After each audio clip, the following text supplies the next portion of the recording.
In today's video, I'm going to teach you how to find files quickly in Microsoft Teams. If you've ever spent too much time scrolling through chats trying to track down a single document or image, this walkthrough is going to make your life a lot easier. We'll keep things simple and focus on using the built-in tools inside Teams so you can get to your files in just a couple of clicks. To get started, open Microsoft Teams in your browser or desktop app and make sure you're signed in. Once you're in, look for the chat section. This is usually found in the main navigation bar on the left side of the screen. Click on chat to open your recent conversations.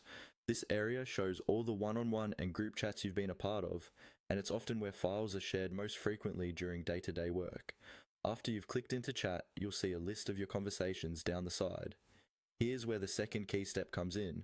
At the top of the main Teams window, or within a specific chat, you should see an option labeled Files.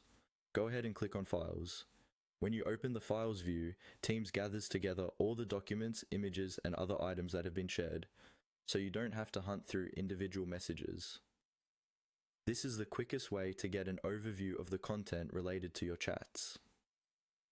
Depending on where you clicked Files, you might see all files across your chats, or only the files shared in a specific conversation. Once you're in the Files section, you can usually sort by name, date, or who shared the file. Sorting by date is especially helpful if you know something was shared recently but can't remember the exact file name. You can also use the search bar to type in part of the file name or a keyword. Even though this video is short, taking advantage of this search box will dramatically speed up how you work in Teams.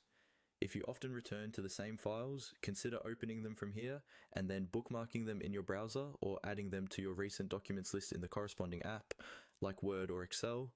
That way you can combine Teams' quick access with your existing workflow.